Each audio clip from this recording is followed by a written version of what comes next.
ascend the stairs, please do so, as we've got a lot of people coming in. We just want to be courteous of everyone.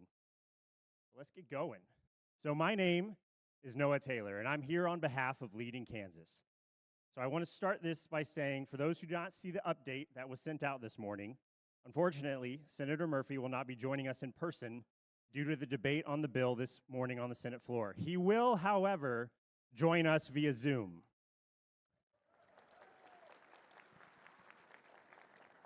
It is unfortunate, but we are very thankful for his time during these proceedings.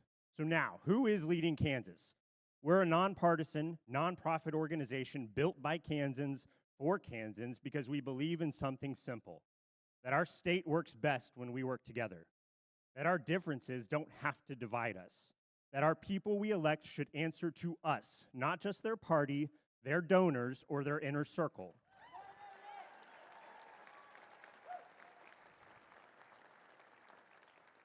So why do we do this? Because Kansas deserves better. Because at our best, Kansans are neighbors first, willing to have the hard conversations, willing to find common ground, and willing to fight for what's right. That's what leadership is about. That's what Leading Kansas is about. We're here to hold leaders accountable, to defend our democratic institutions, and to make sure your voice is heard. And that brings us to today. Let me be honest with you. We tried to get our leaders to come to an open forum to talk to you. We reached out to them again and again and again and again. We pressed for clear public answers. And what did we get? Silence. Closed doors, dodged questions. That's not good enough, not for my Kansas.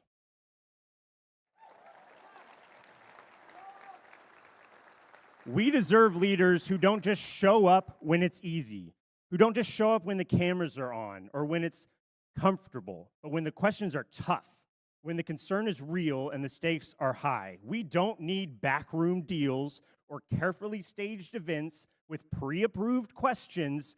We need open public conversations. We need truth. We need accountability, and we will not accept anything less.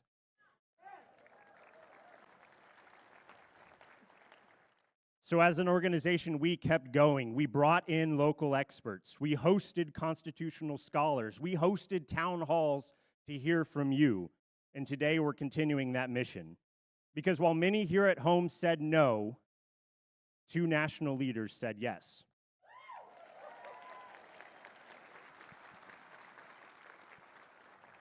And they didn't ask for a script. They didn't ask for friendly questions from the crowd from a pre-approved list. They're here to listen to you, to hear your concerns and answer your questions, regardless of your political affiliation, group membership, or donor support amount.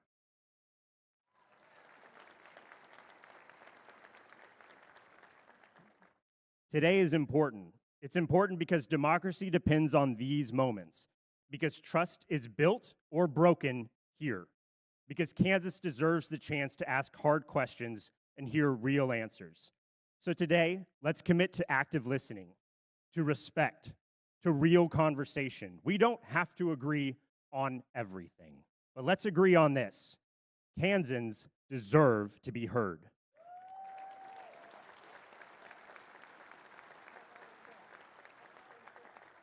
And our future is better when we're willing to show up, speak up, and listen, especially when it's hard. So thank you for being here.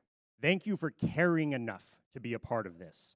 Today, we'll begin with 3 guest speakers who will help ground us in the issues at hand. Then we'll hear from Senator Chris Murphy via Zoom, and then we'll hear from Representative Maxwell Frost. And after that, it's your turn. We'll open the floor to your questions, your concerns, and your voices. Now, as my colleague Katie likes to say, let's get to work.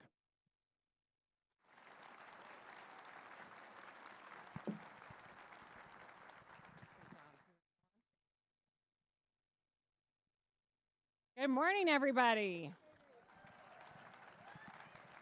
Well, for those of you who don't know me, I'm Katie Tyndall, and I'm proud to be up here representing Leading Kansas today.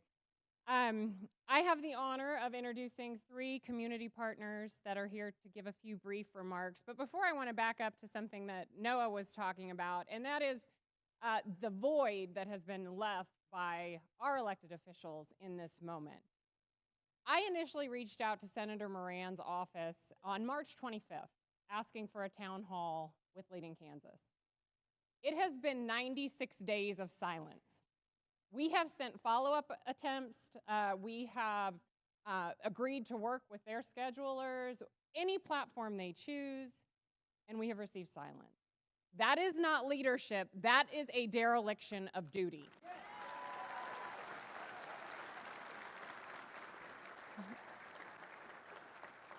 So it is beyond me how people in Washington, D.C. think that they can legislate what's best for the people of Kansas without talking to the people of Kansas.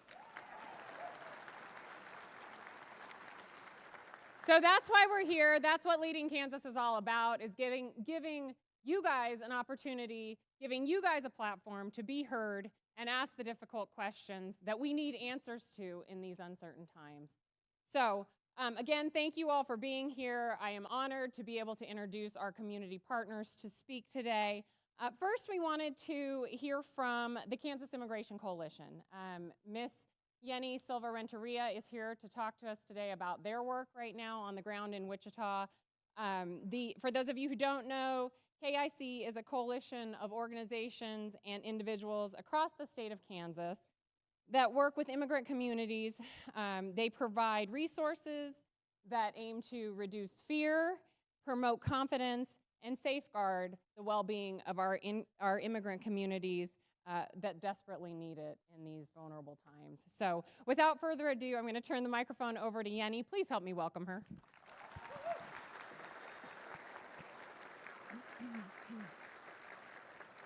Hello, everybody. I am so happy to be here today and share this moment. When I was 9 years old, I began a journey to the United States, and there were moments I thought I wouldn't survive. Since then, I lived through every part of the immigration system, from being undocumented to becoming a legal resident and eventually becoming a naturalized citizen.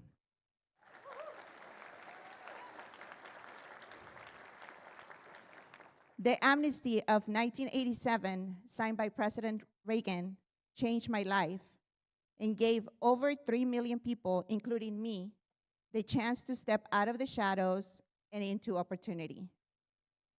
But today, my community, once again, living in fear. Children are living in mixed status. They're afraid that their parents are not gonna come home, and parents are afraid that they're not gonna see their children. According to the Urban Institute, 1 in 15 people in the US live in mixed status families. That's millions of families suffering quietly while our community and economics struggles. We need an immigration reform, not as a political debate, but as a real solution. Reform will strengthen families, grow our economy, and provide security, not just for immigrants, but for entire country. And we need to stop the separation of families.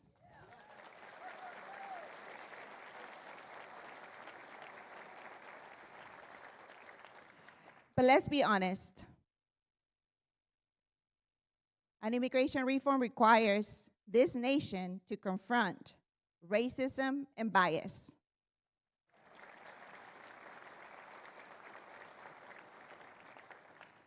And right now, that kind of courage is not a political priority. Kansas has given me more than I ever dreamed: a home, an extended family, and the job of my dreams. And I want every immigrant living in fear to feel that same sense of safety and belonging.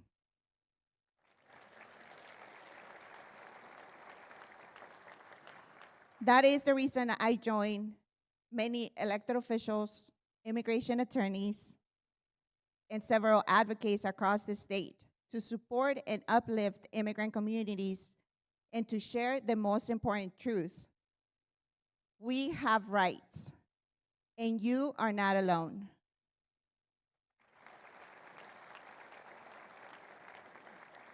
We engage in advocacy statewide mobilization.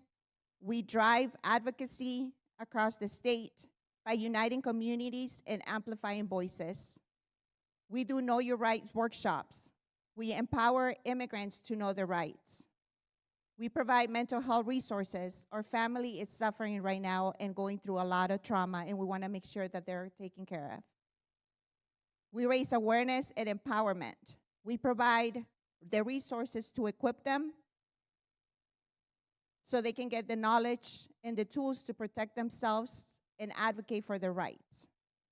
And through collaboration, we have built strong partnerships across the state with many organizations, schools, faith communities, and advocates to coordinate support, amplify impact, and stand united for immigration justice.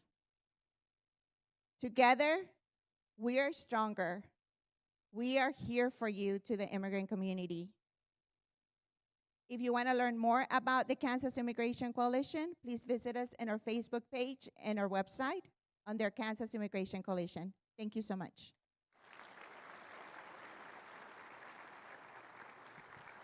Thank you so much, Annie.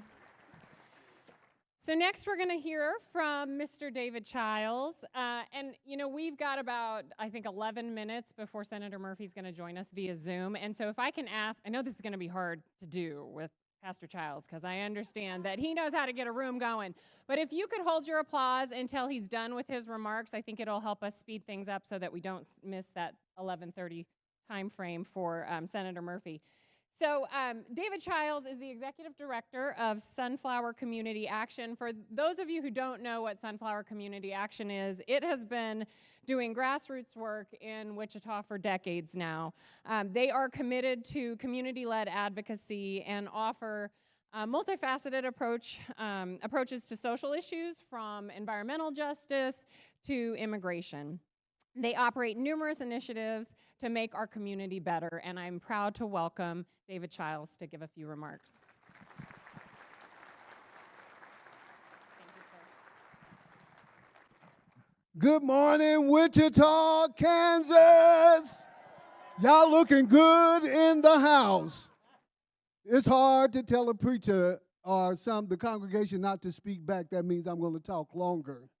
So, but my purpose here today is not to be quiet, but to speak up.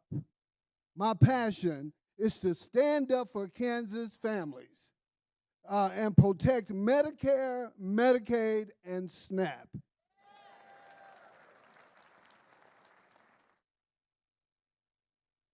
You know, I'm not here as a politician, but as someone who's walked side by side with everyday Kansans who are trying their very best to make ends meet. The proposed cuts to Medicare, Medicaid, and SNAP aren't just a number on a budget sheet. They are direct hits to our communities. These programs are popular, essential, and deeply rooted in the lives of Kansans. Let's talk about our kids for a moment. Right here in Kansas, nearly 300,000 children rely on Medicaid for their health care. That's doctor visits.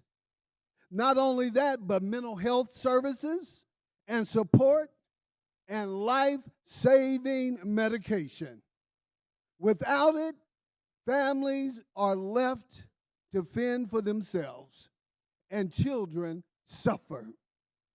And SNAP, that's food on the table for over 275,000 Kansans, many of them seniors and working families.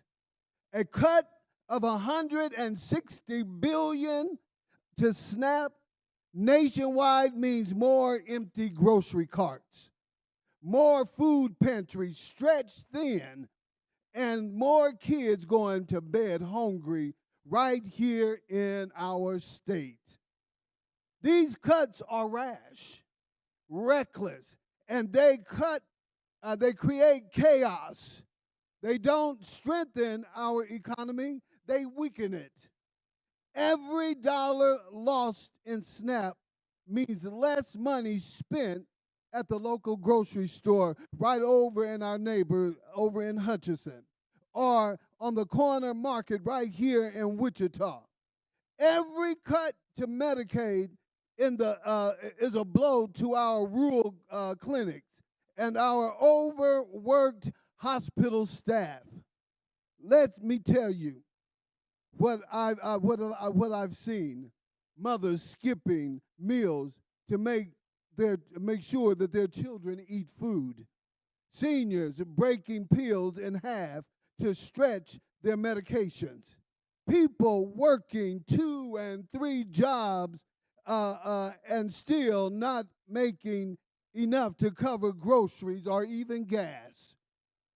These are real Kansans, not just talking points. And through it all, Medicare, Medicaid, and SNAP have worked. They are the backbone of our community. They don't belong to any party or anyone else. They belong to you, the people.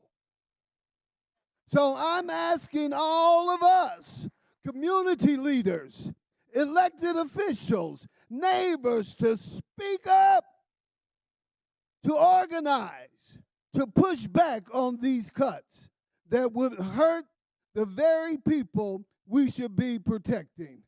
Because if we don't stand up now, it won't just be a number slash from a budget. It will be lives falling through the cracks. Protect what works. Protect Kansans. Protect Medicare. Protect Medicaid. And protect SNAP.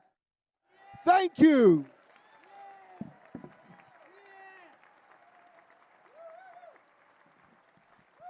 I told you he could get a crowd going. All righty. Our last community partner is Miss Jondalyn Marshall, representing Ruth the Power. She is the Director of Administration there. And for those of you who don't know about Ruth the Power, it is a youth-driven, youth-led civic engagement organization in our community. And I'm going to cut right to Jondalyn's remarks. Thank you, Katie. All right. Good afternoon, everyone. Thank you for being here today. We're gathered in a time when the policies being made on health care, on immigration, on civil rights aren't just political talking points. They're deeply personal. They affect real people, real families, and real futures. And today, I want us to see just how close to home these issues really are. If you or someone you know or love has been affected by Medicaid, would you please stand?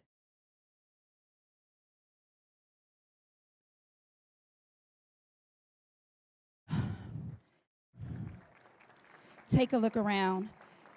These aren't just statistics or headlines. These are neighbors, friends, parents, children. These are lives being shaped, sometimes shaken by policy decisions. Now, if you or someone you love has been impacted by our country's immigration laws or policies, would you please stand as well?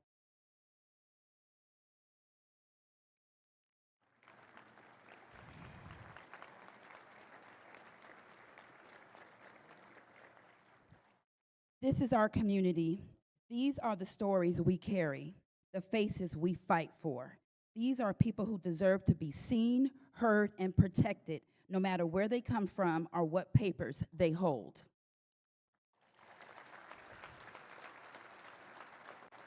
Thank you. Now I'd like to ask one more group to stand. If you are a young person here today, whether you're in high school, college, just starting out or still trying to figure it out, please stand.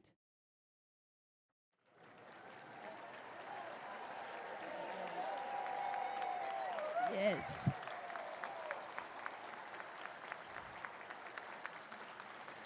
Look around. These are the people who will live with the long-term consequences of the decisions that we make today on healthcare, on immigration, on justice, on democracy itself. Their future is being shaped right now by what we choose to do or choose to ignore. And now, finally, whether you stood before or not, if you believe in protecting the future of our democracy, if you believe that civil rights, healthcare, and justice matter, if you believe that we are stronger when we stand together, then I invite all of you to please stand.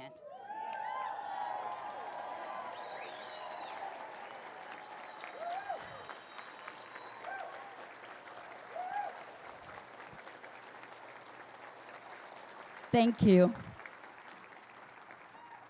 I'm going to ask you guys to go ahead and keep standing because we are about to introduce, well, before we do this, let's have another round of applause for our community speakers. Grassroots organizing is not an easy task, and these people are doing such wonderful work in our community, and I thank them for being here today and want to highlight that work. So now I think we're ready to zoom in Senator Murphy, who I have the honor of introducing today. So a couple months ago, like I said, when we were trying to get our elected officials to show up, we decided when that was not going to happen that we needed somebody else to come and speak with Kansans. We asked far and wide, and there were two national leaders that were meeting this moment like no others. And one of them is Senator Chris Murphy. So I am honored to introduce Senator Murphy via Zoom to be here with us today.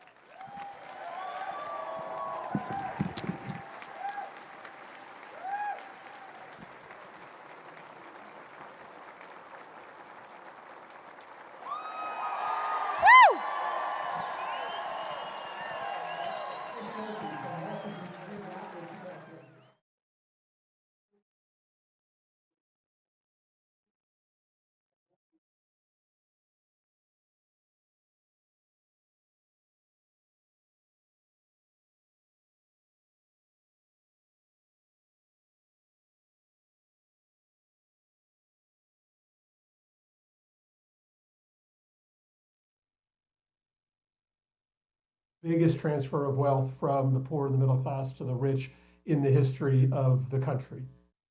I have never seen anything like this, and I was here for the attempted repeal of Obamacare, but this is not done. This is not done. Last night, they cleared the first procedural hurdle, so the bill is on the floor, but sometime late tonight or tomorrow morning, they will have to take a final vote, and they will have to put their votes up on the board as to whether they are willing to go back to their states and explain why they decided to throw 16 million people off of Medicaid, to explain why they decided to hand another $270,000 tax cut to the richest people in the country, explain why they're driving up energy costs by 30% for everybody in this country, putting a new tax on renewables all across the nation. This is going to be hard to explain. The reason that they're doing it in the dead of the night is because they know that this bill is deeply unpopular, but it has not passed yet. And I will tell you that the atmosphere here in Washington right now feels a lot like the spring of 2017. In 2017, they were trying to pass the repeal of the Affordable Care Act. They were trying to throw then 20 million people off of insurance, just slightly more than the 16 million that they're trying to throw off now. And this place in those last few days was crawling with citizens, citizen lobbyists, people in wheelchairs, moms and dads with disabled kids. The most vulnerable in the country were in Washington, lighting a moral candle for what was about to happen to this nation. The bill itself was kind of falling apart at the seams because they were at the last minute adding pieces to this teetering tower trying to line up the votes just as they are today. This bill looks so ugly and monstrous in part because they don't have the votes yet, and they are trying to tack on a piece for this person and tack on a piece for this person. It feels a lot like 2017, and you know what happened in 2017. We built a nationwide movement to explain to the American people what would happen if Obamacare was repealed and nothing was there to replace it. And by one single vote in the United States Senate, we defeated their attempt to repeal Obamacare. And today, 20 million people still have their health care insurance that would have lost it. This feels like this moment again. The crowd that I know is there in Wichita, which is mirrored by crowds all across the country, which is similar to the crowds that are pouring into Washington right now, feels like that same moment. And so Maxwell and I are not going to rest. We have been traveling the country all year, trying to help build this movement across the country, not just to defeat this immoral piece of legislation, but to stand up for our democracy, to stand up for the rule of law, to stand up to the corruption and lawlessness of this administration. I love doing this with Maxwell. I'm growing this kind of Irish beard to try to be as cool as Maxwell. I don't come close, but you can't hurt a guy for trying. And what we say to people is this, and I'll say this as I turn it over to my friend Representative Frost. I am angry. I wake up every single day anxious about what might happen to this country if this legislation passes, if we lose our democracy. But I don't think either of those things is going to happen. I still think we can defeat this bill. I believe we are going to protect our democracy. And so though I wake up with a sense of anger and a sense of anxiousness, I also wake up every day with a sense of joy.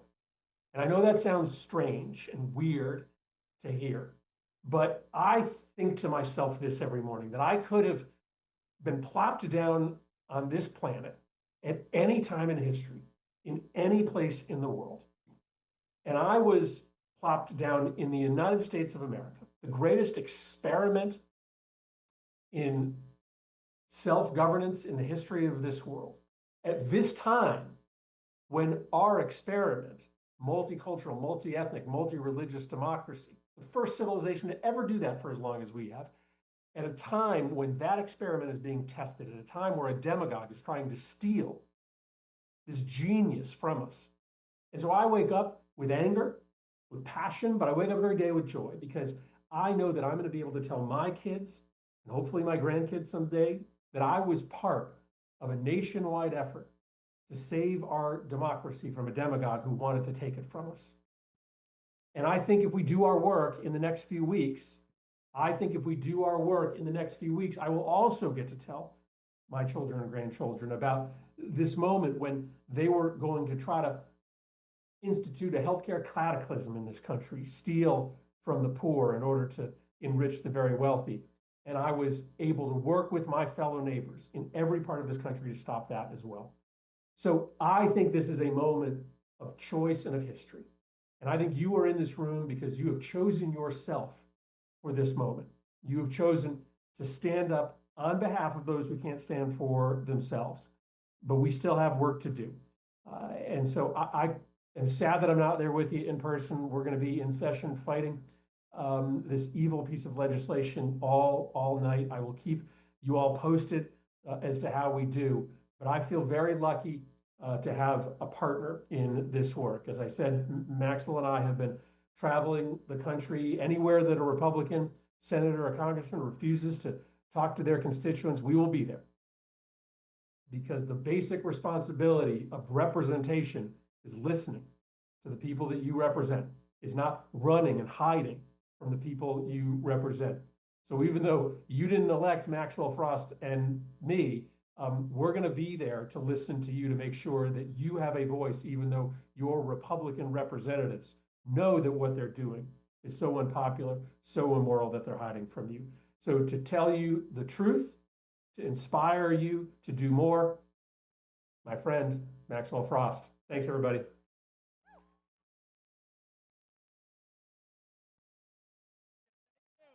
Wichita! Wichita, how's everybody doing today? Hey, how's everybody doing? It's so good to see you. Thank you. Wow. Wow. It is such a blessing to be here with everybody today. I'm Congressman Maxwell Alejandro Frost. I come to you from Orlando, Florida. Not only am I a Florida man, I am also the youngest member of the United States Congress, and I'm proud to be here with you. And as you know, Senator Murphy is disappointed he couldn't be here today, but he is fighting this evil piece of legislation. And when he's done fighting it, I'm going to go up to D.C. and fight it too in the House of Representatives. Tooth and nail. And the whole reason we're on this tour is because a few months ago, the National Republican Party told their members of Congress, hey, look, stop hosting town halls. And if you do one, make it a fake one where you plant the questions, or do one online where you can mute people and no one can tell you how they actually feel. And why did they tell them to do this? They told them to do this because day after day, as Republicans were hosting their town halls, people were protesting, people were asking real questions. Why are you selling out our community to give a tax break to the wealthiest Americans? Why are you okay with the effort to harm the VA, to harm the Social Security Administration, to harm the working people in your district? And so they stopped hosting town halls. And so Chris and I got together, and I've known him since I was 15 years old, actually. I got involved in the fight to end gun violence when I was 15 when the Sandy Hook shooting happened. Oh, yeah, what is that? Is that Moms Demand Action over there? I love Moms Demand Action. My mom is also a mom demanding action. But I got involved after the Sandy Hook shooting, and I went to D.C. for the first time. I was 15 years old. It was actually right before a jazz band concert. I wanted to be a musician my entire life. I went to art school. My dad's a musician. I'm a drummer. And the high school I went to didn't have any sports. So, like, the jazz band was like the football team, and I was the jazz band drummer. Okay. Before every jazz band concert, my best friends and I would go to this restaurant, load up on a junk food. We're there eating, and this silence falls across the entire restaurant. We look at each other, we look around, we're like, what's going on? And we look at those television screens, and we see that somebody walked into that elementary school in Newtown, Connecticut, murdered 26 children and teachers. And it had a huge impact on my life. And so I ended up going to D.C. for the memorial. And it was there that I met a brand new U.S. Senator named Chris Murphy. And get this, I would go back to that vigil every year for 12 years. And then one day I show up, but this time I show up as a member of the United States Congress. Then, just a few months later, I introduced my first bill with Senator Chris Murphy, which is the bill to create the first ever Office of Gun Violence Prevention. And not only did we introduce that bill, but we won it because Joe Biden started the first White House Office of Gun Violence Prevention. And we've seen over the last 3 years that gun violence has gone down the most in our country's history because of the work that we've done. So then, now we're in this moment where up until recently, we had an unelected billionaire in the White House. He's out. Elon. Yes. And I'll tell you this. A lot of people are saying it's because of internal drama. I think that's part of it. But I'm going to give the power to the people. I think it had to do with people protesting and saying, I don't want an unelected billionaire deciding what's going to happen with our Social Security checks, with Medicare, with Medicaid, with the Veterans Administration. And so we decided to hit the road, and we've been traveling this country, going to districts where your representative won't host a real town hall. And I gotta say his name because my question is, where is Representative Ron Estes? Where is he? Because I'm here from Orlando, Florida. And this isn't my first time in Kansas. Actually, my dad was born in Topeka. Yes. I used to come here all the time when I was a kid. But I'm a little far away from my district. I actually had to take 2 planes to get here. I'm sure Ron Estes, it would take him less time to get here than it would take me to get here. So where are you? He's not hosting real town halls. He's not listening to the people. And here's the thing. Sometimes as an elected official, you're going to get yelled at. And guess what? If you're trying to take away people's health care, you're going to get yelled at. But it is your damn job to stand there and listen to the people and listen to what they have to say.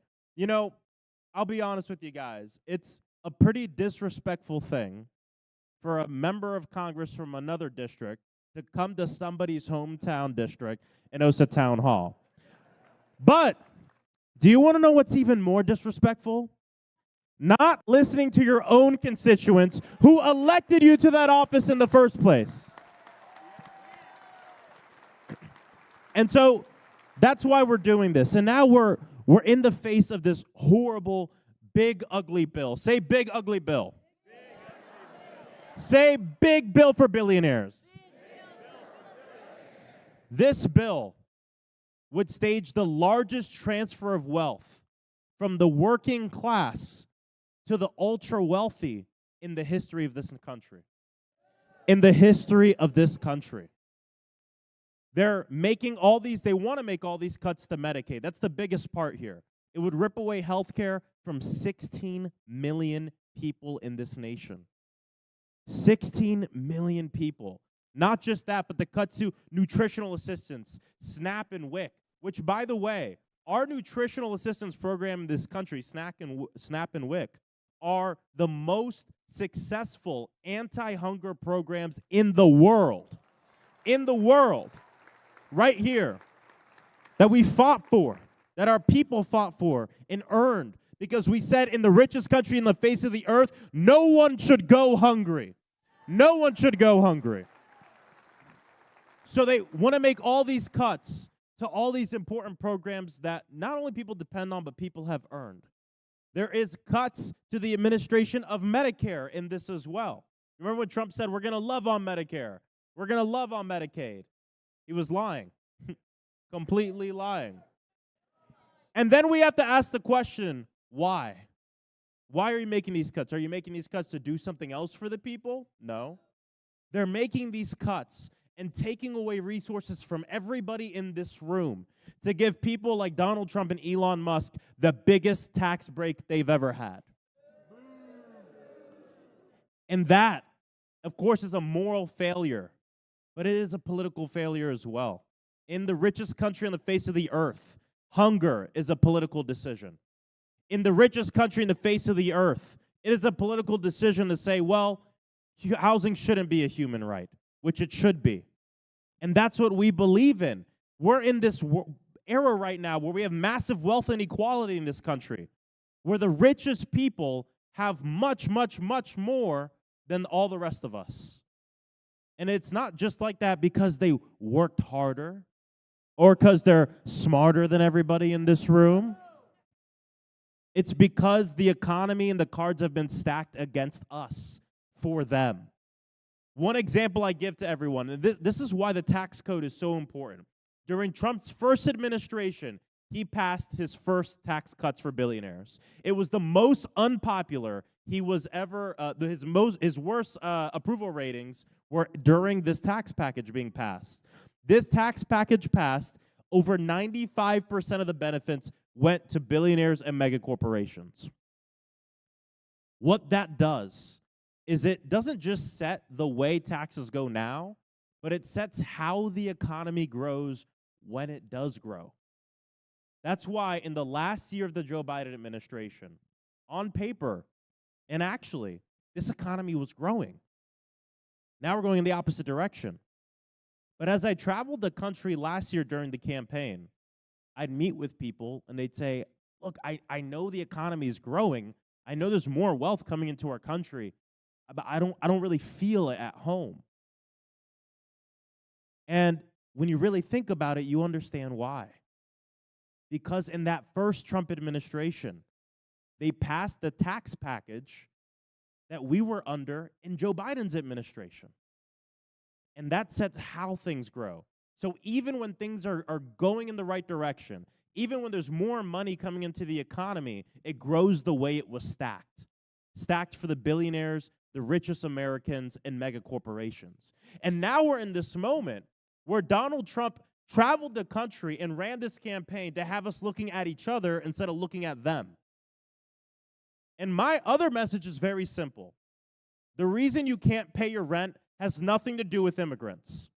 The reason that you can't afford your groceries has nothing to do with trans people. The reason you're not doing well has nothing to do with your neighbors and everything to do with these corrupt billionaires and mega corporations that have been rigging this for generations. And whether you're a Democrat, a Republican, or independent, it impacts all of us in this room, all of you in Wichita, all of us across the country. That's what this is about. We're not out here, I'm proud to be a Democrat, but we're not out here just pushing a Democratic message. We're not out here pushing even a partisan message. This is an American message. This is a human message. This is a message that says for too long, working class Americans have been working harder, making less money, and everything becomes much more expensive.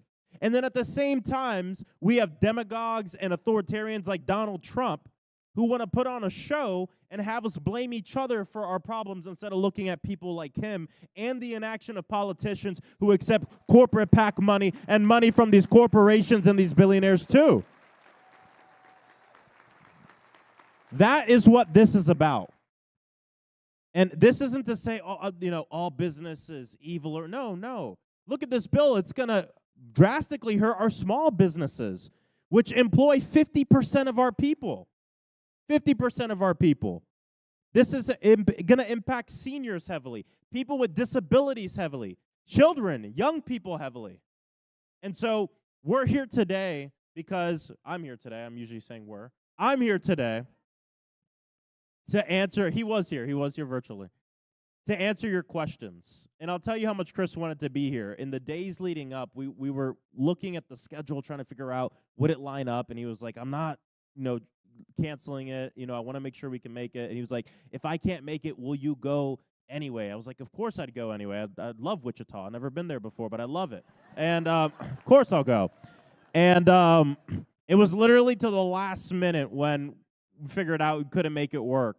But Chris really wanted to be here, but obviously he was here virtually. But listen, the main reason I'm here is to hear from you and answer your questions about what's going on in Washington, D.C., how that impacts you here at home, what you can do to fight back. Because we're in this moment where, yes, Democrats don't have all the seats we want in the House of Representatives or in the Senate. But I'll tell you, before I ran for office, I was a community organizer and an advocate locally, fighting for justice. And as someone who's been in the front lines of protests, when there's literally tear gas and mace in the air, nonviolent protests, I can tell you something that I believed then that I believe now. When you don't have all the power that you want, you best use all the power that you got. That is what we have to do right now. Fight back against this administration with everything we got and show the American people that we're here to fight. We're here to fight for everybody, no matter who you are. Politics is about addition, not subtraction.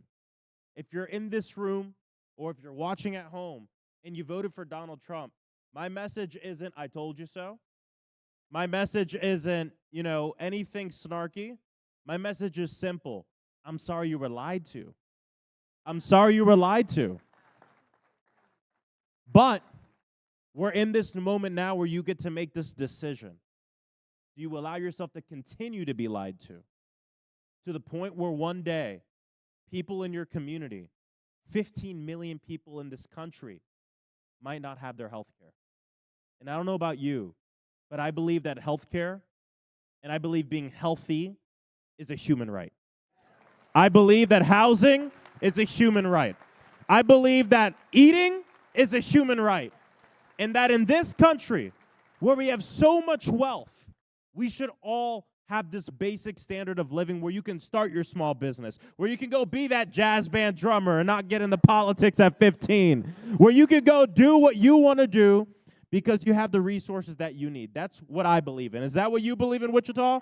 Is that what you believe in, Wichita?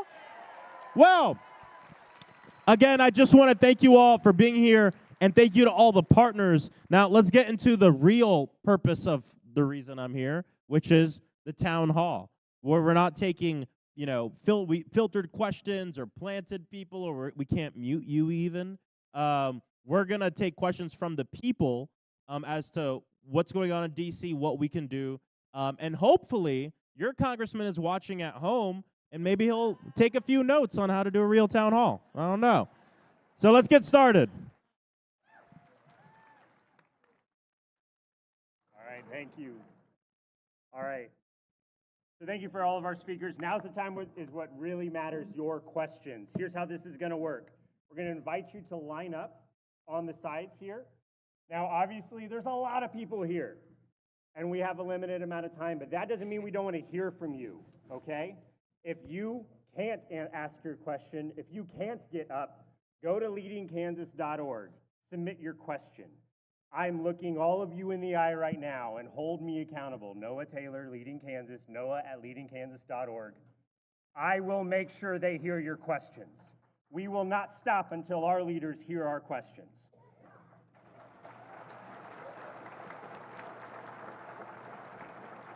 So I want to remind everyone this isn't about shouting down. It's not about speeches or gotchas. It's about conversations. So please ask clear, direct questions, listen to the answers, and treat everyone here, speakers and fellow Kansans, with the respect and courtesy. Let's show them what the work really looks like.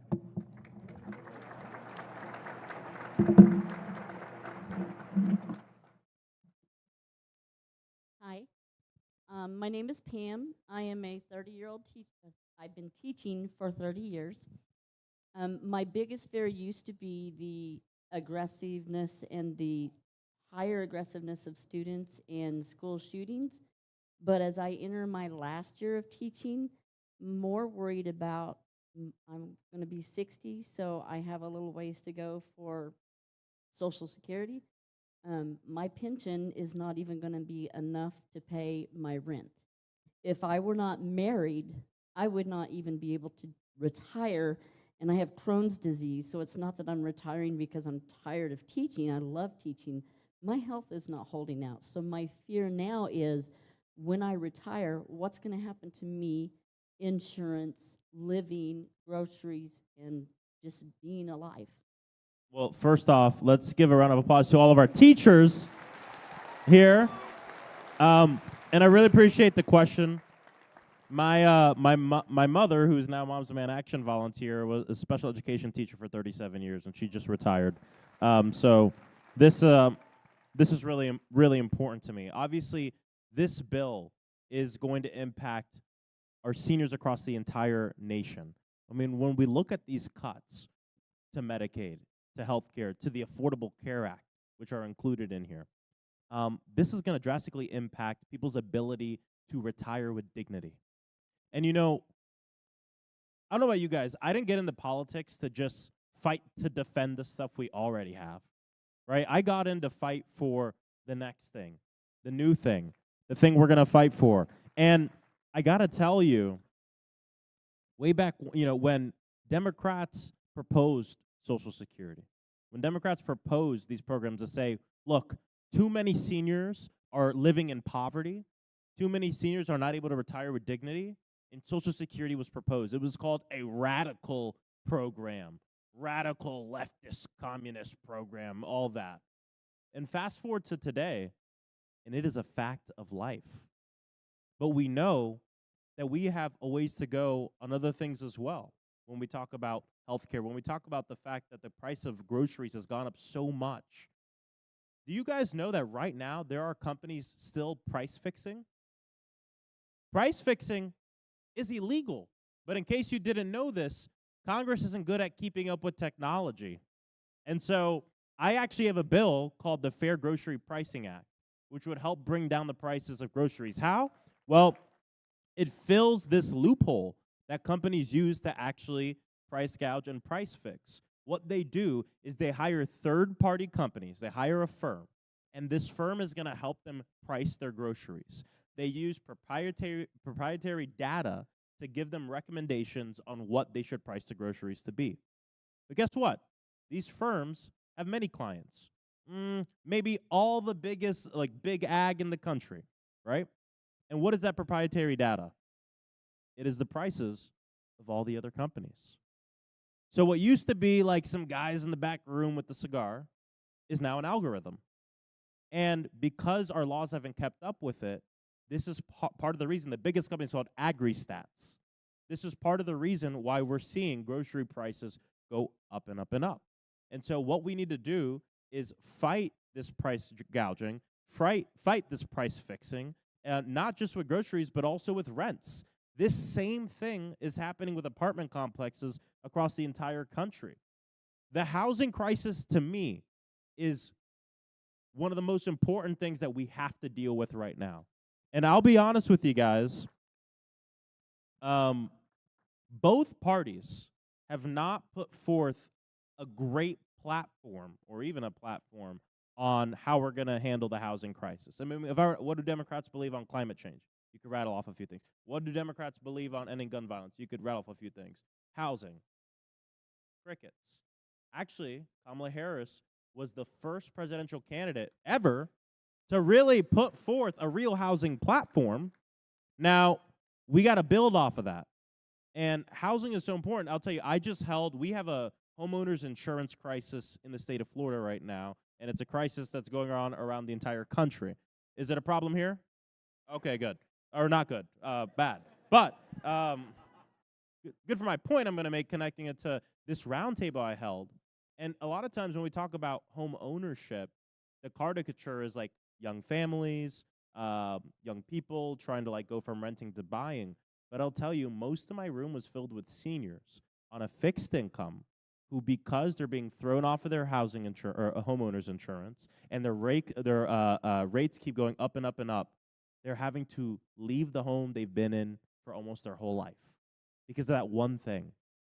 And so I appreciate the question. I mean, we have to deal with all of this, but obviously what's going now is they're actively working against all people, but especially our seniors. So I really appreciate it. We need to do better for our teachers. We need to raise teacher pay in this country.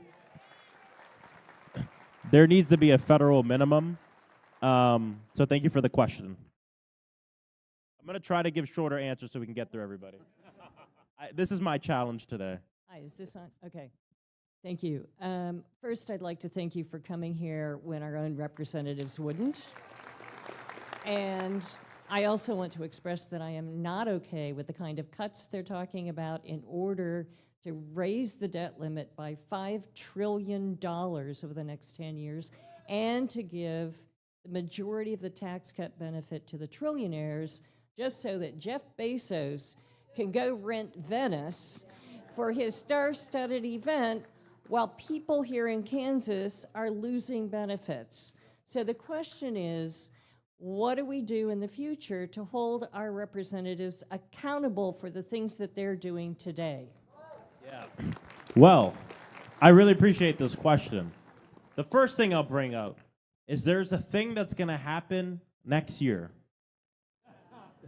2 more weeks. In November.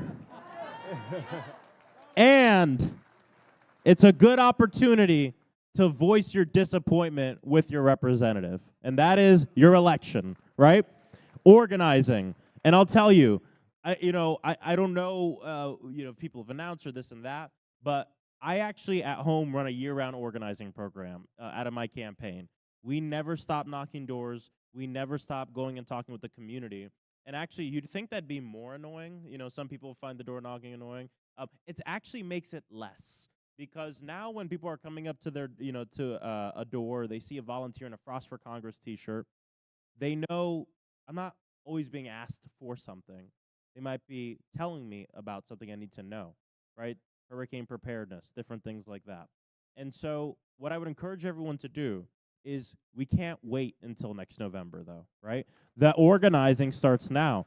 And so there's amazing community partners here today. You heard many of them speak, and they need your help. And I'll be honest with you guys, they've been asking for your help for a long time. But the good news is it's not too late to get involved. I have a lot of people who ask me, what can I do? What can I do right now? I can rattle off a bunch of things you can do. But the best advice I can give you is find a local group that will tell you what to do here in Wichita and every week. If everyone across the country does that, then we win, right? And so I appreciate the question. Town halls, events like this, protests, direct action, these are ways that we can really turn up the heat on these representatives that refuse to meet with the people. Hello, thank you for being here. We actually need more of this. The Democrats have stayed too long out of these red states. Oklahoma, Kansas, Nebraska. You know, this is you kind of took it for advantage of, well, you know what, you're red, let's put our money into our blue states. I think if the people could hear more, if you guys come in here, it would make a huge difference. So that was just a statement. My question is, hopefully, we can get either the House or Senate or both back in the midterms. But to me, and I've talked to several people already today, which we're kind of in agreement, I think our biggest threat to the democracy of this United States is the Supreme Court. And my question to you is, so we get the House, so we get the Senate back, okay? The Supreme Court can still override the things that you're trying to do good. What can we do with that? I appreciate this question because right now, on our Supreme Court, we have two outwardly corrupt justices who should be impeached off that court. We got to be clear about it. And again, remember I came in here talking about the impact of mega corporations and billionaires on our politics. It exists on the judiciary as well at the highest level at the Supreme Court, which we've seen. I think, and I'm not speaking for the entire Democratic Party here, I'm speaking for good old Maxwell Frost. But what I would say is this, I think what's really important is, number one, in this moment, it's not enough to just oppose Trump. We have to provide our message of what we will do and how we will do it better, right? And a big part of this, and one of the things I'm working on in the House, is we always talk about the HR 1 through 10. That means the first 10 bills we would aim to pass. I think we need to identify what those would be, and then we actually need to run on it in the midterms. And then when we win, we need to do it, right? And so one of those bills, in my opinion, needs to be a bill that aims at corruption. When you pull corruption, it don't matter if you're a red state. And by the way, I come from Florida. I'm a state that's been called a lot of different things, obviously, right? I don't really believe in red states. I believe in, just states that need to be organized even more, right? So I'll say that. But let me tell you, I think that Democrats need to have an anti-corruption agenda that, of course, handles the court. Right now, there are really no ethics rules or reforms in place for the Supreme Court. Not only that, I personally believe we also need term limits on the Supreme Court. Not only that, but I think we need more Supreme Court justices on the Supreme Court as well. A lot of people don't realize that some things pertain to the court. The number of justice being, namely, the top one, is not prescribed in the Constitution. And our population has really exploded since the time that the 9th justice took a seat. And I think we need more to actually also allow the court to actually do more. There's so many cases that the Supreme Court throws out because they just don't have the capacity to do. I also think it would help balance it more, but we need the ethics reform. But the other thing is we can't just do it for the Supreme Court and not for ourselves. I also believe we need to ban congressional stock trading as well to show the American people that we're not here to get rich. We're here to work on behalf of you.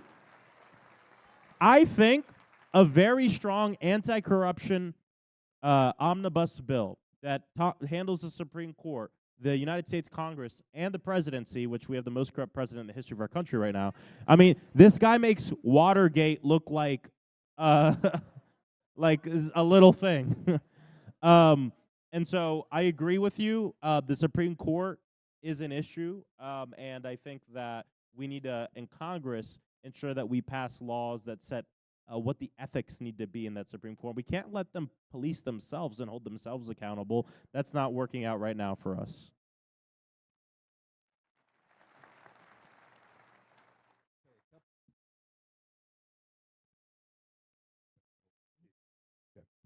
One of the things I don't know if it's still in the bill or not, but this work requirement, they're lowering the dependence age from 18 to 7. So anybody who has children who are on the work requirement and it goes to 7, they're off. The other deal is I'm kind of not real confident in a lot of things going on in Congress or the Senate. There's 2 simple things that could be done. One, for Medicare, Medicaid, and everything. Raise the FICA tax limit. I mean, that's an easy vote. Put it up for vote. If you don't want it, don't want it. The other one is another simple thing. Daylight savings time. You know, you guys can't do any of those little things that are just low-hanging fruit, let alone the large stuff. One last thing. I'm pretty sure we have property here in Wichita you could buy into, and that way you can get on our legislation.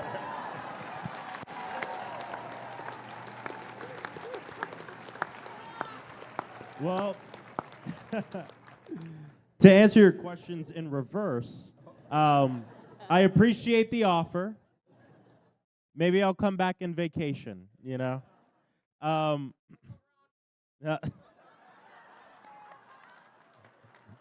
True. I know I'm really glad you brought this up because these things that they're putting on, and they use the word work requirement. I actually don't even like to say work requirement. I like to say it's just they're adding additional red tape meant to kick people off.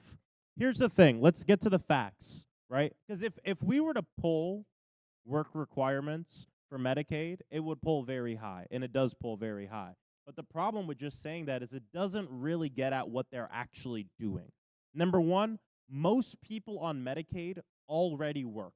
Those who are not working that are on Medicaid cannot work, right? We're talking about people with severe conditions, disabilities. We're talking about seniors and different people, children who cannot work. That is what is going on right now. That is fact.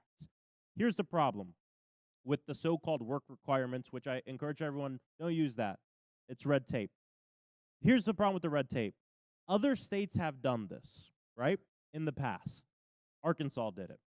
And when they did it, guess what they had to do? They had to reverse it very quickly. Why did they have to reverse it? Because so many people, tens of thousands of people, were just kicked off of their Medicaid. Not because they weren't even fulfilling the requirements, but because when you add red tape like that, on top of working class people who are already trying to work, who are dealing with so much stuff, naturally, people are going to be kicked off of the system. That's what they're doing. They're masquerading it as, well, work requirements. Everyone needs to work. If you can work and you're on Medicaid, most likely you're already working. That's already a fact of Medicaid. What they want to do is just add more paperwork, add more forms, add more opportunities for you to be listed as not qualified for it or that you can't get it. So that way more people get kicked off of it. And that's why the numbers state that 16 million people would lose their health care because of all this red tape. So I encourage you all to bring that up because my Republican colleagues in Congress, they talk a lot about red tape. They want to get rid of it. I want to get rid of it too. How come they want to add it to Medicaid? We should want to make health care easy for people, right, to have. It's being healthy. So I appreciate you bringing that up. Hi, my name is Brianna Cole. I'm the national delegate for Kansas Young Democrats and Wichita State Young Democrats. Shout out Young Democrats. First of all, I just wanted to say, if you are under the age of 35 today, please come and talk to me. Kansas Young Democrats is organizing year-round, and young people in Kansas, we are not going to go quietly, and we are not going to stop.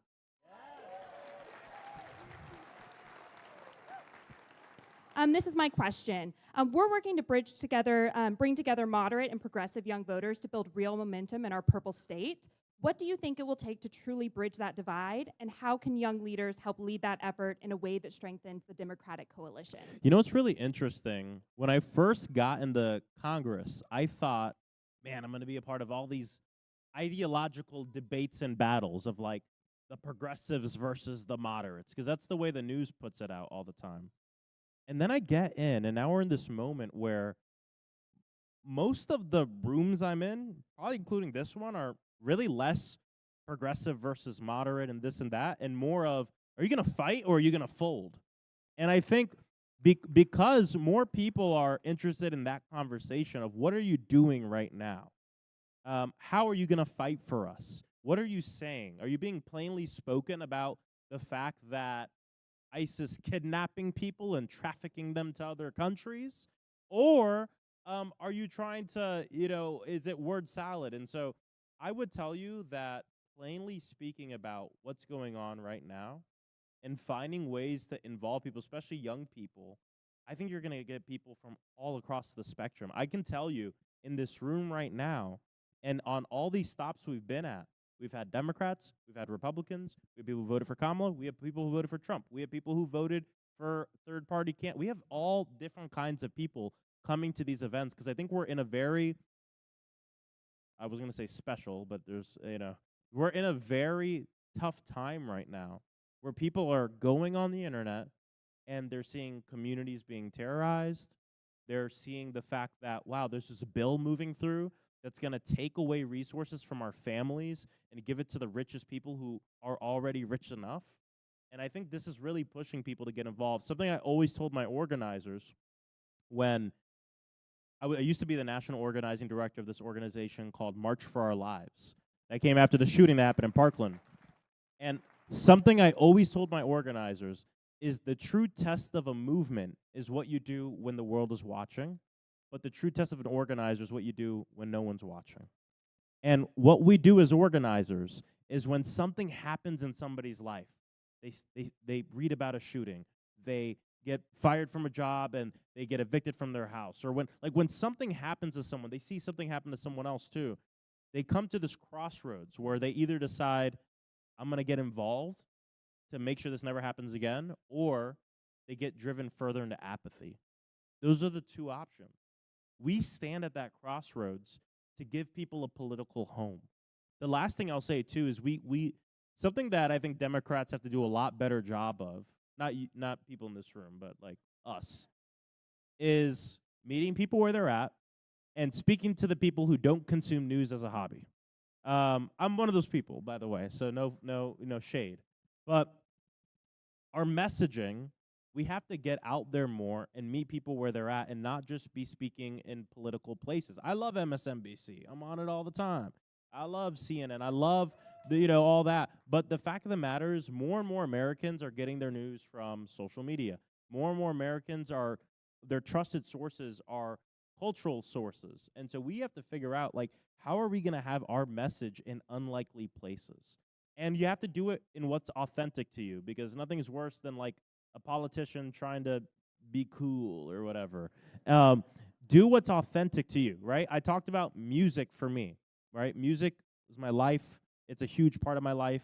And so what I do at home is I host a lot of concerts. I host a lot of music festivals and things like that where people come in, and it's a combination of both music and politics. I actually have this festival at home called Mad Soul, and we had 3,500 people come, predominantly young people, and guess what? Over 90% of them, I've never been to a political event before. They came because they wanted to see the music, but we registered them to vote. We got them engaged in organizations. We got them to sign up to do some other work. And so that's my advice for really everybody in this room in this moment. People are seeing that stuff is messed up, that this is rigged against us. They've known that. We've all always known this. But now's the opportunity to really plug people in. And I think whether progressive, moderate, whatever, I think people are more looking for fighters in this moment. And the good thing is we're in a room full of fighters right now.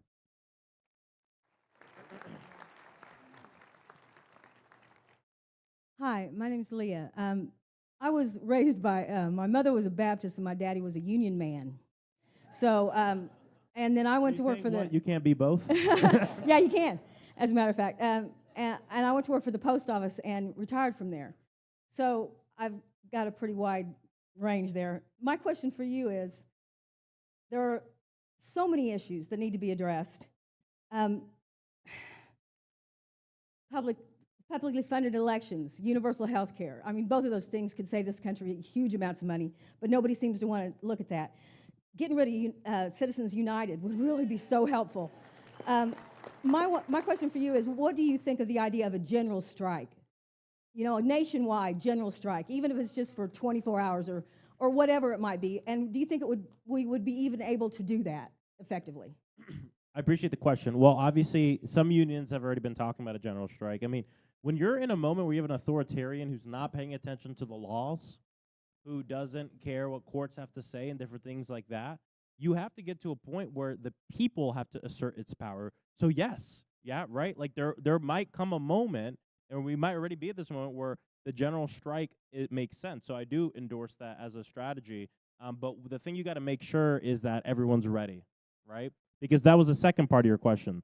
Nothing is worse than trying to do something like that, and then it doesn't really happen. And I've been a part of a lot in my organizing time in gun violence. I've seen, when we said boycott this company and this company and this company because they're, selling guns without background checks, or they're doing this and that. A lot of times, it didn't work. And the times that it did work, it was really effective. But the difference between those times was the timing. All right? The times where it worked was when, and I hate to say it, but a shooting just happened. And it's on the top of people's minds. And people were asking us, what can I do? The times where it didn't work is when we were sitting in our conference room and we were like, we need to do something right now. And so a lot of times you will know when it is time for that kind of mass public disruption at that level. We'll all know. I'm not sure we're there right now, like at this point right now. But I do think it's important to organize so when it is time, you're ready, right? That's the whole thing with organizing. To what I said earlier, right? True Testament organizer, what you do when it's not that time for the big thing, but you're building capacity, you're getting people political homes, and you're getting ready for that moment. So when it's time to do the general strike, or when it's time to do the massive protest, or when it's time for the No Kings rallies, or whatever it is, you have already done the work to have the organizers ready to do the thing. And that's what organizing is all about. And I lived that in the gun violence movement, A shooting would happen, everybody would care for 2 weeks, and then nobody would care. And we spent most of our year in the environment where we felt like everyone had forgotten. But it didn't mean we stopped working. We kept working.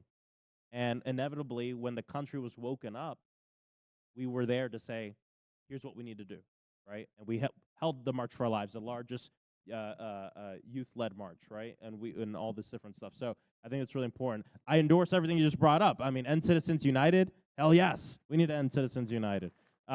There's too much corporate money in politics. And the fact that, in January, I was one of the first people to heavily call out Elon Musk. And so he started replying to me online, which is, it's just wild. I'd be in my bed at like 2 a.m. I'd get a notification, and Elon Musk is tweeting me at 2 a.m. Like if I was the richest man on earth, I'd not be tweeting 28-year-old Maxwell Frost at 2 a.m.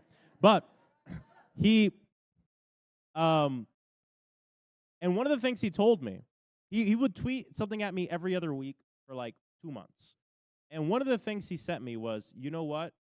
I'm going to make sure you're out of office, and I'm going to completely fund your opponent. Now, obviously now I think he's kind of done with politics because he got his butt whooped in Wisconsin. But what I will say, however, is he could. If he wanted to, he could. He could give $100 million to my opponent, and it could completely flood my community.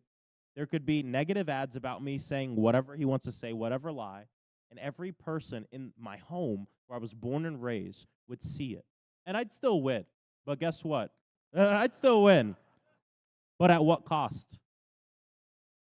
I would still win, but at what cost? There would be a lot of people in my home that would believe the nastiest things that they said about me. That's why, when we see all these battles in our Democratic primaries, right? This isn't just a Republican problem. This money exists in the Democratic Party too. This is why we have to get rid of Citizens United. We see it in our primaries. We see it in the national stage with people like Elon Musk. And so I think this is the most important, one of the most important things we need to do. When people ask me, how come you haven't done anything on climate change, Congress? How come we haven't done more to end gun violence, this and that? Well, look at the fact that we have mega corporations that make money off of polluting our planet, that make money off of selling more guns, that make money off of not providing cures to things, but making sure you're sick and in the hospital, technology included, right? People make loads of money off of this. And I can tell you guys, even from being in Congress, the amount of mega corporate interest is disgusting. And there's no little fix to it. You got to go right for it. Ending Citizens United, I think, is important. Okay, I'm really going to try to give shorter answers. You guys are just asking such good questions. Hi, my name is Earl Wetta. I asked this question to my senators and representatives, but did not get an answer. I asked, the Republicans say that this big, beautiful bill is going to be a tax cut for everybody. So the question I asked was simple. What's the tax saving for a guy making 40 grand a year? What's the tax saving for somebody making 400 grand a year? And what's the tax saving for somebody making 4 million a year? I didn't get an answer, so I tried to find it myself. The best I could come up with, the bottom 20% of wage earners may see a 0.6% increase in their after-tax income, about $90, whereas somebody making $4 million a year would see $1 million a year would see a 4.6% increase in after-tax earnings, or $389,000 more dollars a year. I think this is the message that you need to send to the people. People book their pocketbooks. That message needs to get out there.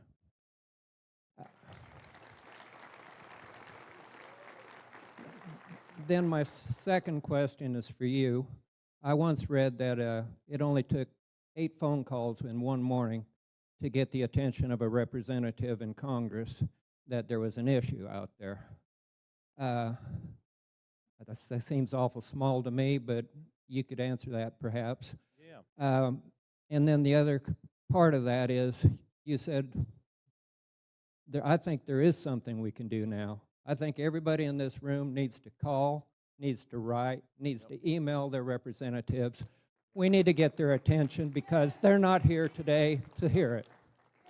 Yeah, no, I appreciate. Yeah, everyone should call, everyone should email, everyone should text. In fact, a thing I used to do when I was at March for Our Lives is we wanted to do a campaign. We wanted to do a calling campaign, and we learned from some staff in the House that, sometimes when they're getting too many calls, what do? They shut the phones off. So we wanted to figure out, what else could we do? And I had a friend who was doing an internship on the Hill, and he texted me and said, Max, I'm realizing we could shut off the phone, but there's one thing that we could never shut off because we use it all the time. I was like, what? And they were like, it's our copy machine, which is also our fax machine. And so we actually did this fax campaign, a bunch of 16, 17, 18, 19-year-olds. We did a fax campaign where we faxed letters to these offices, and it created a chaos in the office. It's just letter coming to the fax. Now, I hear that that's been patched. I hear that it doesn't work as well as it used to. But the reason I bring that up is winning campaigns is about creating environments, right? So, for instance, when I ran for Congress, my goal was to use door knocking, phone calls, and everything else. The mail, the ads, the digital, going to events, do everything I can to change the environment of Central Florida so when people go in to vote, they vote for me, right? That's the same thing you do when you reach out to a representative's office. And I got to tell you, now being a representative, those days when we're receiving emails, when the phone is ringing off the hook, when we're getting the messages, when people are walking into the office, when people are walking to the district office, all of that changes the like physical environment of an office. And I can tell you, our offices are not that big. And so, well, I'm still in my freshman office. And but the reason I say this is because it might not feel like your call is making a difference, but it is. Because that's what organizing is about. It's not just your one call. It's the hundreds of calls from people right here in Wichita calling your member of Congress. And guess what? You can call the DC office, but there's also, you can call the district office. And you can also show up to the district office, right? And deliver letters and different things like that. So I agree. Reach out. Make sure you're making your voice heard right now. This stuff does work. It only works when everyone's doing it together. And I think there's an app you can download, 5 calls, that even makes it even easier for you as well to do that. So if you don't have the app, get it. It's called 5 Calls. I'm not sponsored or anything. It's just... Hi, I'm Christina, and I lived in Brevard County for 10 years, so Sheriff Ivy and corruption.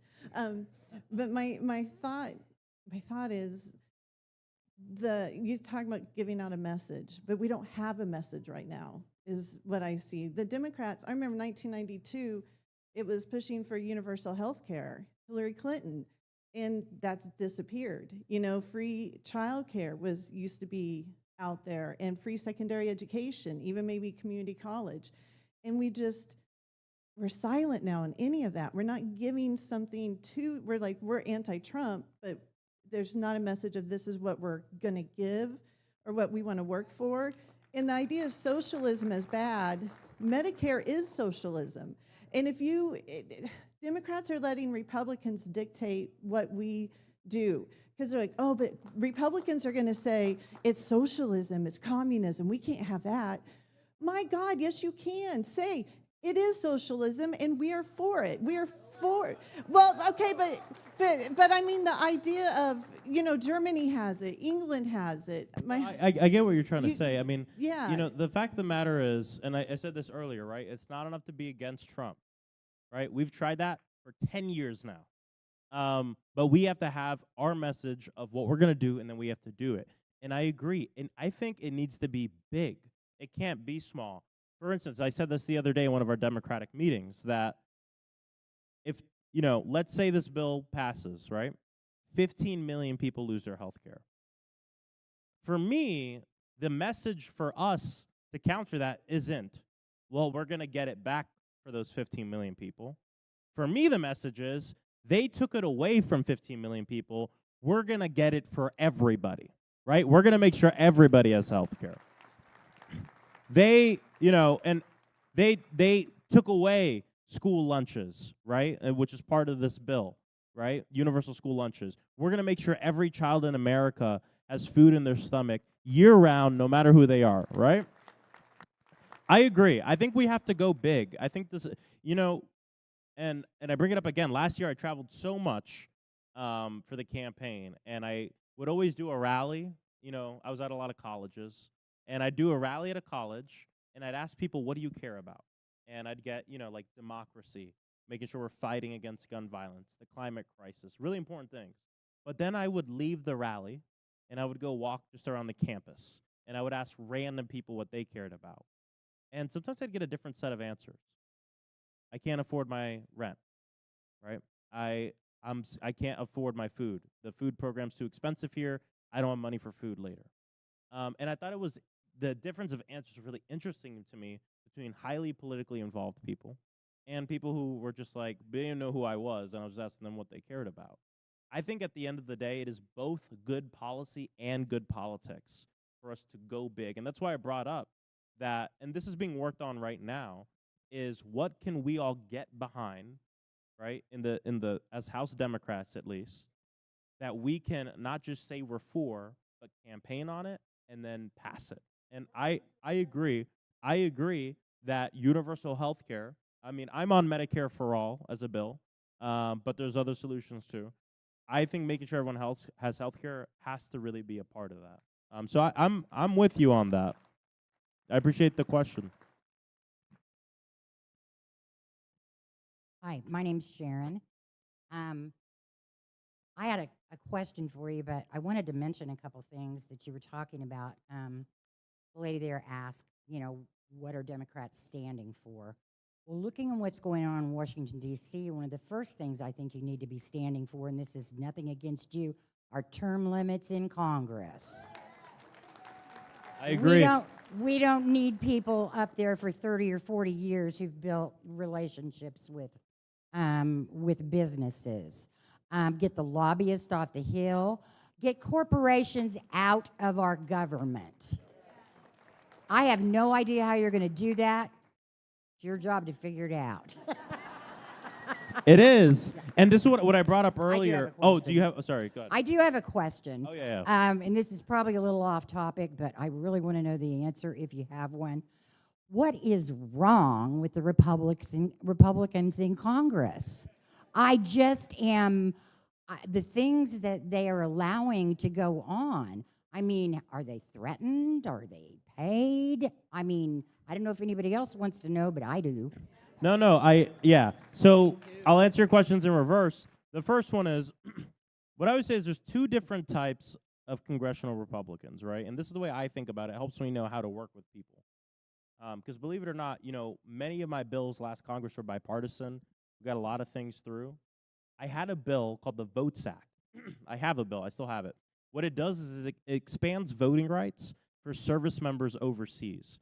Right now, there's not a fully codified right to vote for service members when they're overseas if they are in the reserves or the National Guard and they opted into active service. So either way, my bill helps ensure that they can vote. It's about 800,000 people.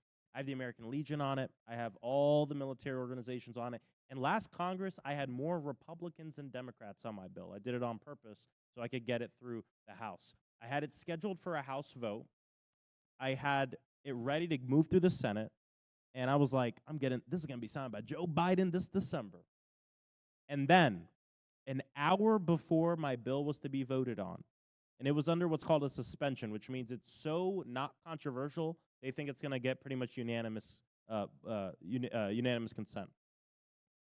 Donald Trump posted on Truth Social that my bill was to rig the election and to use the military to rig the election. So they pulled my bill. Fast forward, we're just a few months after. My bill just had more Republicans than Democrats on it. I can't get a single Republican on my bill. I can't get a single one on my bill. And why? I'll tell you why. There's two types, true believers and performers. True believers are in the Trump cult. And they Marjorie Taylor Greene, people like this, right?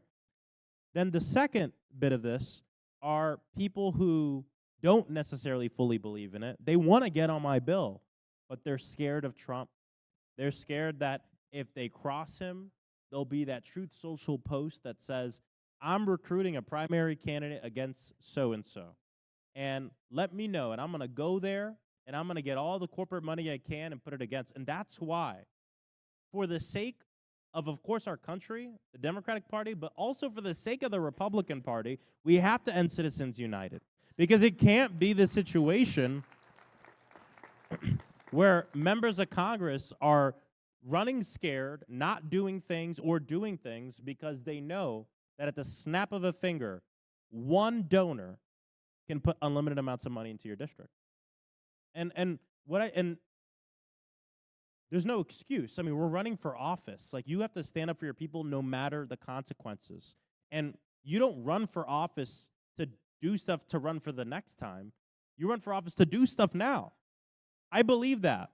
But what I'll also say, and I said this earlier, is the real personal impact of this money isn't even just whether you win or lose an election, right? I just gave you the example of lies about yourself, could be about your character, being put everywhere in your home for months on end, right? So it is like, it's like people are scared to lose their seat, but it's not even just that. It's like it becomes even more personal. They're scared of having their name and them smeared to their neighbors, to the people they live with. That's why Indian Citizens United, it's about elections, but it's about like something even more. And I bring this up just to tell you all, that's why so many of these Republicans in Congress are so scared, but they have to grow a backbone. They have to, because we're talking about health care for 15 million people.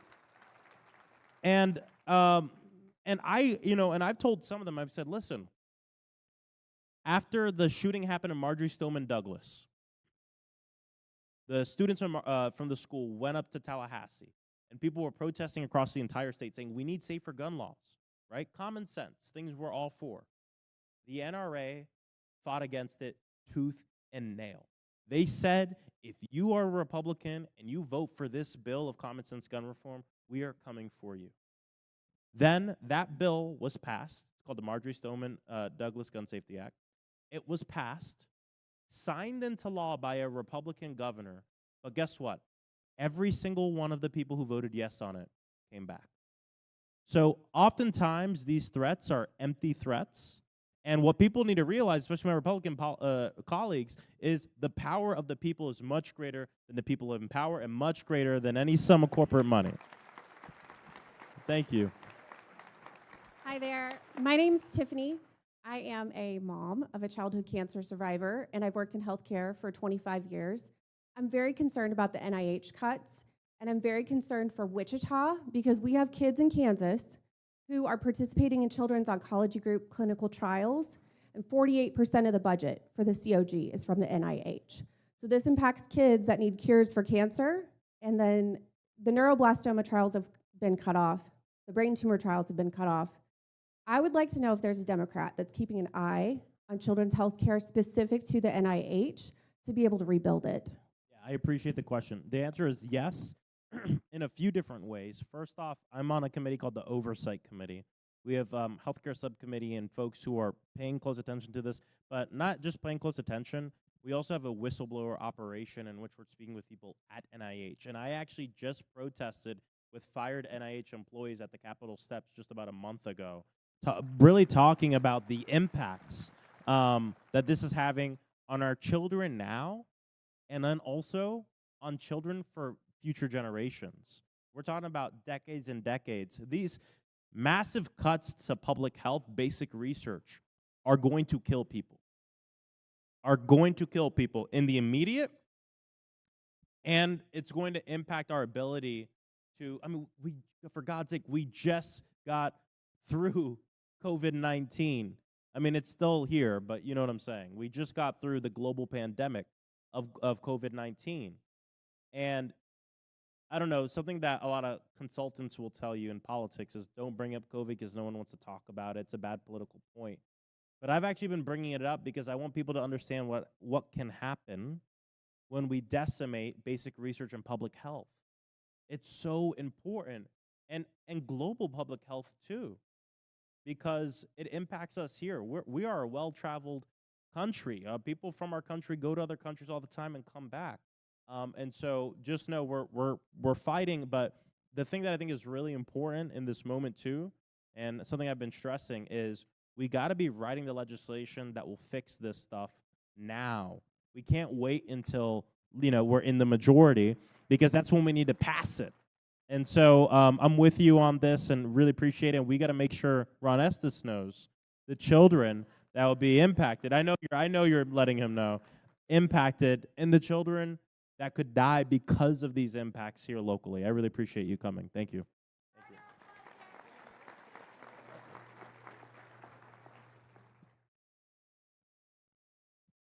All right, so because of time, we want to be respectful to WSU, obviously letting us be here. We've got time for 2 more questions. But again, that doesn't mean we don't want to hear from you. Please go to leadingkansas.org. You'll see the event there. You'll see a question form that you can submit your questions to, and I promise you, we will make sure you get answers and our leaders hear those questions. Hi, I'm Pat. Thank you for coming to Kansas again. And I wanted to ask the question about, because I know all of us here are descendants of some kind of immigrants. I'm a descendant of Irish and French. And I'm horrified at what ICE is doing to our immigrants. What can we do to unmask them and make them follow the rights of these people? And also get into those detention centers and improve them. It's horrible. It's like it's a Nazi prison camp. Yeah, thank you. I've been to detention centers, and in the law, members of Congress are actually able to show up unannounced to an ICE detention facility to conduct oversight. Now, you've probably seen the videos of certain members of Congress not being let in. Get this. What they're doing is this. They are now detaining people in the basement of a federal building or the office of a federal building, denying us the ability to go in, and then they say, well, technically the law says it has to be an immigrant or a ICE detention facility. This is a federal courthouse. We're detaining people here, but it's not a facility. And so we have some legislation to fix that, but I actually just introduced a bill called the Sue Dem Act, Stop Unlawful Detentions Act. And it sounds like sue them because that's the purpose of the bill. It's to help you sue them. But what it does is, one of the things that we're seeing is somebody gets kidnapped by ICE and they just completely disappear. The family and the lawyers can't access the information. If you were to get, if I got arrested at home and my family's like, where's Maxwell? They'd be able to go on the website and see where I'm being held, why I was arrested. That's not what's going on with ICE right now. They're taking people from the side of the road in unmarked vans, masked up, which, by the way, if you know what you're doing is right, you wouldn't feel the need to wear a mask to do it. Going out in our communities, and here's the thing, guys, it's chaos. It's inhumane. They're coming into our neighborhoods. In Orlando, at least I can tell you, they're showing up to many job work sites. They're showing up to our hotels. They're trying to show up to elementary schools. They're showing up to churches. And they're grabbing people, throwing them in the back of a van, off. Mom doesn't know where dad's at. Dad doesn't know where mom's at. The kids don't know. The lawyer doesn't know. They get put in a facility for 24 hours. Then guess what? They get moved over to Miami. Then they get moved to Texas. And then they're gone with zero due process. So my bill, how do you know it's ICE, right?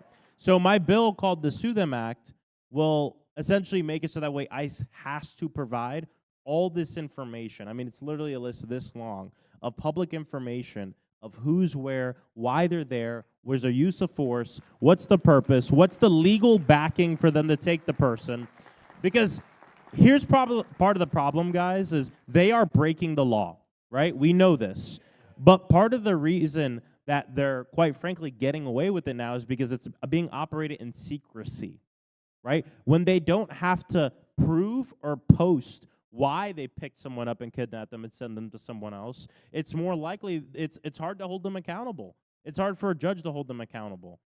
So this is some of the stuff we're doing, but I'll tell you, please plug in with local immigrant rights organizations. Legal aid organizations are more important now than ever. So donate if you can, get involved with those organizations, help them out. And the last thing I'll say on this too is part of Trump's agenda here is for the public to act as ICE, right? For people to tell on one another. So the way we combat that is by doing the opposite. The Know Your Rights trainings are not just for immigrants or undocumented people. It's for all of us. So when you see something happening to your neighbor, when you see something happening to the child of someone you know or someone you love, or you see something happening around you, you are equipped to know not just your rights, but their rights as well in that moment.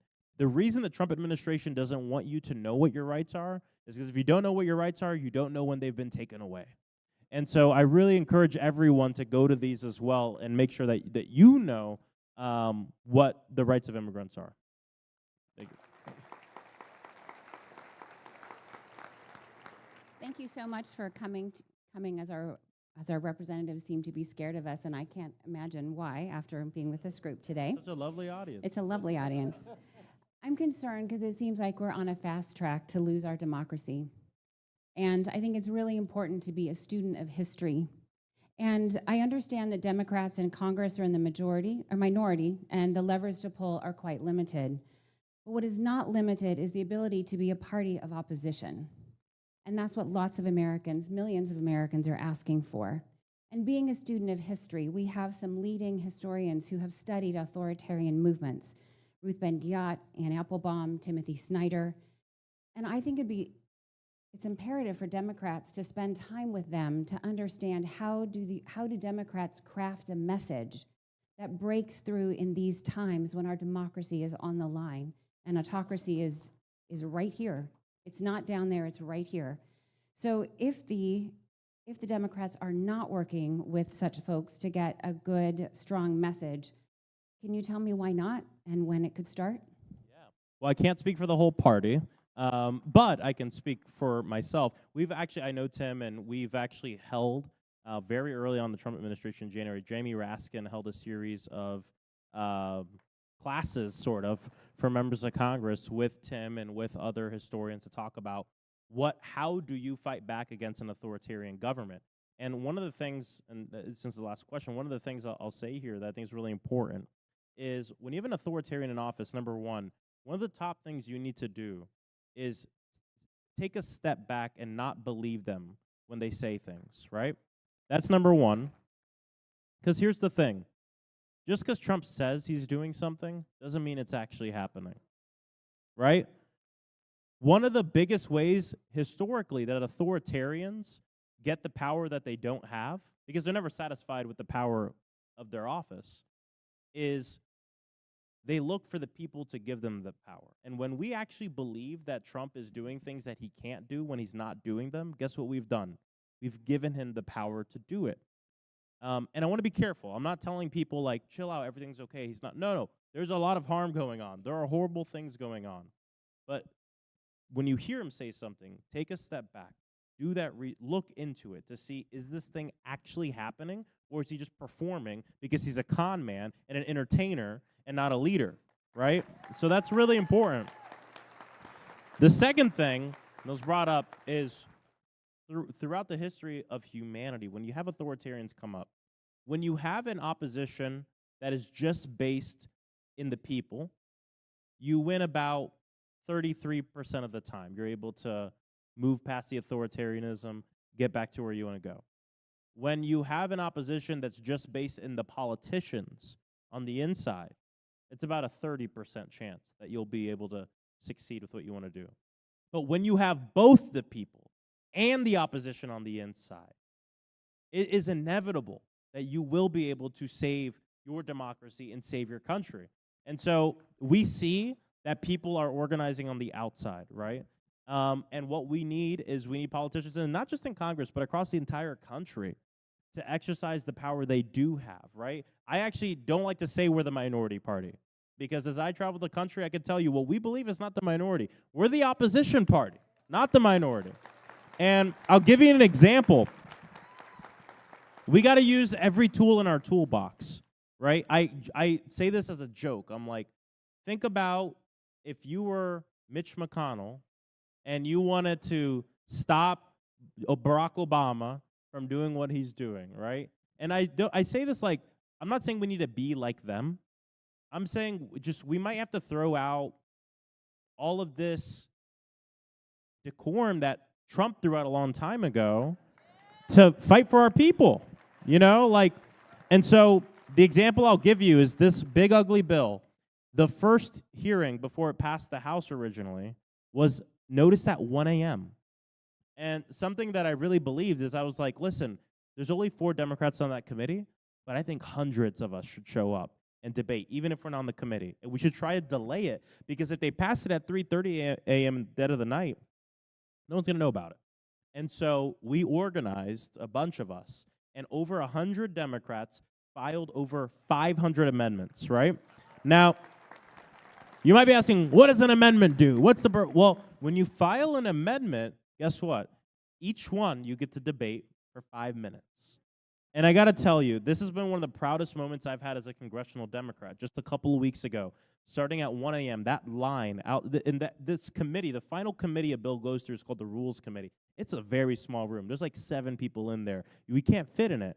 and seeing that line of congressional Democrats just go down the steps into the rain, and one by one going in there and debating, we delayed that bill for 30 hours straight. 30 hours straight. And as we think about the inside-outside game, right, what those 30 hours allowed us to do is on the outside, organizers in home districts were organizing protests, press conferences at their members of Congress district office. And guess what? A bill that was supposed to pass with about 4 extra Republican votes, it passed with 1. Now it's in the Senate. We're still fighting it. It passed with 1, but you had 2 members of Congress that are Republicans that didn't vote yes, that said they were going to vote yes. And I'm telling you, it's because of that time that we created and the organizing that was done at the same time. Now, those 2 members of Congress, did they vote no? No. They didn't vote yes or no. They did something called taking a walk. They fell asleep. They didn't fall asleep. But it just goes to show you, when we all work together, we have that inside-outside strategy. When Democrats act as the opposition, we use every procedural motion we can, every little thing we got. We got to use it. I'm actually very happy right now, and because the Senate Democrats right now are actually really putting up a fight, right? They're having the parliamentarian read the whole bill, and it is a big bill. That gives us about like 20 hours, right? That gives us 20 hours to do this, right? To contact Ron Estes and say, if this comes to the House, vote no. Vote no. And then after that, every single one of them are going to go to debate. That's why Chris Murphy isn't here right now. It's actually a good thing he's not here, because that means he's fighting. But I really appreciate it. I love that you brought up these historians, because I think in this moment it's important for, yes, members of Congress, the people, local elected officials, to really look into history, because there's a guidebook on how to fight these guys and how to win. And when we win, then we need to actually do the things that we want to do, right? And so I really appreciate it. And Wichita, thank you so much for having me. I really appreciate it. It's been so good being here with you today. I want to do something. That we do. So we're gonna do a little video message for your dear congressman. And what I'm gonna do is I'm gonna look at the camera. I'm gonna say, Hey, Ron. I'll say Ron Estes. My Ron's a different Ron. I have Ron DeSantis. Yeah, and I love calling him Ron. I'll say, Representative Estes, I'm here with just a few of your constituents, and they have a message for you. And then I'll turn around, and you're going to say, where are you? Okay? We're going to practice, because the first time we did this, it sounded like, and we had to add the captions to make sure. So let's practice, okay? We're going to do a practice video. All right. Hey, Congressman Estes, I'm here with just a couple of your constituents, and they have a question for you. That might be the one. Let's try it. Let's try it one more time. I'm gonna do it again. Okay? Is that the way I can get these guys here? Okay. I'm gonna say, hey, Congressman Estes, I'm here with just a few of your constituents, and they have a question for you. Where are you? That's it. Thank you, everybody. Thank you so much to all the partners. God bless you all. Have a great day. Thank you, Wichita.